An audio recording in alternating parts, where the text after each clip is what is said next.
ఇక ఒక్క ఏపీకే 9,000 కోట్ల నిధులు ఇచ్చాం నెంబర్ నగరంగా. ఇక మరి నిన్న బీఆర్ఎస్ సభకు అది యాక్సిడెంట్ అయింది, ఎంతవరకు కరెక్టో కాదో తెలియదు కానీ అక్కడ ఎద్దు చచ్చిపోయిందని చెప్పేసి అట్లా, ఇటు పోతే యాక్సిడెంట్ అయింది ఇట్లా ఇట్లా వైరల్ చేసిండ్రు కదా. మరి ఇక్కడ మిస్ వరల్డ్ పోటీలలో ఒక వ్యక్తి జీవి పోయింది, ఒక వ్యక్తి ప్రాణం పోయింది. ఈ వార్త ఎందుకు వైరల్ చేయలేరు? ఈ వార్త ఎందుకు పెట్టలేరు? పెట్టారు, వాళ్ళకి మైనస్ అవుతుంది కదా. వాళ్ళకి ప్లస్ చేసేది పోయిన ప్రభుత్వానికి మైనస్ చేసేది, ఎంత కావాలో వాడుకోవాలో, ఎంతగానో అది చేయాలో అంతగానో అది చేస్తారు. రైట్, ఒక్క ఏపీకే 9,000 కోట్ల నిధులు ఇచ్చాం. నెంబర్ 1 నగరంగా అమరావతి అవుతుంది. ఆ ప్రతి ఆంధ్రుడి కళ నెరవేరుతుంది. 70కి పైగా రైల్వే స్టేషన్లను అభివృద్ధి చేస్తున్నాం. రక్షణ రంగాన్ని ఎంతో బలోపేతం చేస్తున్నాం. జూన్ 21న మళ్ళీ ఏపీకి వస్తా. యావత్తు ప్రపంచం మన వైపు మాట్లాడుకునేలా చేయాలి. అమరావతి పునర్నిర్మాణ పనులు ప్రారంభించిన మోడీ అని చెప్పేసి ఆనాడు ఏమన్నారోలా. ఇలా ఆ ప్లేస్లో తెలంగాణ ఉండకపోవునా, తెలంగాణకు ఉరికి రాకపోనా, ఊకే మోడీ తెలంగాణ ప్రజలు ఏది కావాలంటే అది ఇయ్యకపోవునా, ఇలా ఏపీకి వరాల జల్లు కురిపించినట్టు తెలంగాణ రాష్ట్రానికి కూడా వరాల జల్లు కురిపించకపోవునా? దీనికి ఓన్లీ ఒకటే కారణం. అందుకే కేసీఆర్ చెప్పిందే నిజమైందని పెట్టిన ఇలా తమ్మునెల్లా. కేసీఆర్ చెప్పిందే నిజమైంది అని చెప్పేసి కేసీఆర్ ఆనాడు మాట్లాడితే ఏమన్నారు? అసెంబ్లీ ఎన్నికలలో రానోళ్ళు పార్లమెంట్లో గెలిచి ఏం చేస్తారు, పార్లమెంట్లో పోయి ప్రజల కోసం కొట్లాడలు ఏమనెత్తుతారా అని చెప్పేసి మాట్లాడి ఇలా కాంగ్రెస్ బీజేపీలు 2 జాతీయ పార్టీలు ఒక్కటయ్యి 8 స్థానాలు పంచుకున్నారు.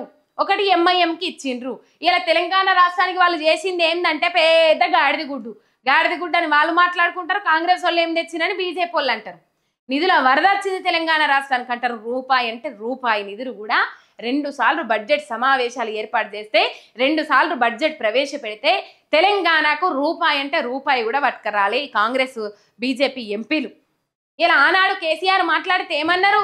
ఏం చేస్తాడో 16 సీట్లు ఇస్తే ఏం చేసిండో తెలిసింది కదా చంద్రబాబు నాయుడు. ఏపీ ప్రజలు 16 స్థానాలు ఎంపీ స్థానాలు గెలిపిస్తే ఇలా చంద్రబాబు నాయుడు ఏం చేసిండో మీకు కనబడతా ఉన్నది కదా. చక్రం తిప్పిండు ఢిల్లీలో కూర్చొని. స్థానికంగా ఉన్న పార్టీలే సంకీర్ణ ప్రభుత్వమే ఈసారి రాబోతా ఉన్నది, స్థానికంగా ఉన్న పార్టీలే ఇలా మోడీకి దిక్కైతాయి అని చెప్పేసి కేసీఆర్ చెప్తే పెడచెవున పెట్టిండ్రు. కానీ ఇలా చంద్రబాబు నాయుడు ఏం చేసిండు, మోడీ ఏం చేసిండు? మోడీతో చేతులు కలిపి చంద్రబాబు నాయుడు లేని ఇలా ప్రభుత్వం ఏర్పాటు చేయరాకపోతుండే.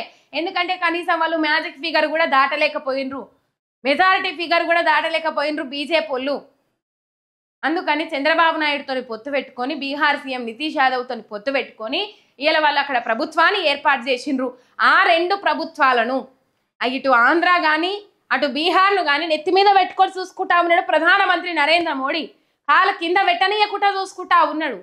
ఇలా కేసీఆర్ చెప్పింది నిజంగానే 16 స్థానాలు మాకిస్తే చక్రం తిప్పచ్చు ఢిల్లీలో అని చెప్పిండ్రు కేసీఆర్. కానీ నమ్మలే. కానీ ఇలా చక్రం తిప్పుతా ఉన్నాడు. వరాల జల్లొల్లా ఏది అడిగినా కాదంటలేనిగా. చిన్న కోడలు ముద్దు పెద్ద కోడలు వద్దన్నట్లు అయిపోయింది కథ. తెలంగాణ రాష్ట్రానికి రూపాయి నిధులు ఇయ్యనోళ్ళు ఇలా ఆంధ్రాకు వరాల జల్లులు కురిపిస్తా ఉన్నారు. బుడిబుడి అడుగులేస్తా ఉన్నది తెలంగాణ రాష్ట్రం. మన సొమ్మంతా వాళ్ళే తీసుకున్నారు, మన సొమ్మంతా వాళ్ళే దోచుకున్నారు. తెలంగాణ బానిస సంఖ్యల నుంచి బయటపడ్డది, తెలంగాణ బానిసత్వం నుంచి బయటపడ్డది. తెలంగాణ రాష్ట్రం బానిసగా బతికింది ఉమ్మడి పాలనలో అని చెప్పేసి ఆనాడు మోడీ ఎందుకో సపోర్ట్ చేయకపోయే తెలంగాణ రాష్ట్రానికి. ఎందుకంటే ప్రత్యేక తెలంగాణ రాష్ట్రం వాళ్ళకి ఇష్టం లేదు.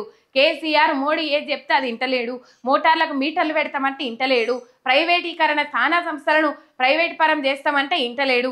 సింగరేణిని ప్రైవేట్ పరం చేస్తామంటే ఇంటలేడు అని చెప్పేసి తెలంగాణ రాష్ట్రాన్ని ఆగం పట్టియాలని అని చెప్పి తెలంగాణ ప్రభుత్వం మీద, తెలంగాణ రాష్ట్రం మీద సవితి తల్లి పాయరం చూపెట్టిండ్రు. మరి ఇవాళ ఏమైంది అంటున్నా నేను. రేవంత్ రెడ్డి మోడీ చెప్పినట్టే ఇంటాడు. చంద్రబాబు నాయుడు కనుసన్నలనే ముంగడికి పోతా ఉన్నాడు. అప్పుడన్నా మరి తెలంగాణ రాష్ట్రానికి వరాల జల్లు కురిపియాలి కదా, తెలంగాణ రాష్ట్రానికి నిధులు కేటాయించాలి కదా. రూపాయి అంటే రూపాయి ఇచ్చిన పాపాన ఓలే. కేసీఆర్ చెప్పిందే నిజం కాలేదా? ఇయ్యాల చక్రం దింపిండు చంద్రబాబు నాయుడు, నిధుల వర్షం కురిపించుకుంటా ఉన్నాడు. ఇయ్యాల మనం కట్టేది ఎంత నొల్లా? తెలంగాణ రాష్ట్రం నుంచి అన్ని రాష్ట్రాల కంటే ఎక్కువగా పోతున్నాయి జిఎస్టీ రూపంలా. మనం రూపాయి కడితే మనకు శారాన కూడా వాపస్ ఇస్తలేదు కేంద్రం. ఇదే సవితి తల్లి ప్రేమ. తీసుకునేటి ఏమో మెండు గంప నిండా తీసుకుంటారు, ఇచ్చేటి బోడగా కూడా ఇస్తలేరు. ఈ సిచ్యువేషన్, ఈ పరిస్థితి చక్రం తిప్పుతాడు చంద్రబాబు నాయుడు.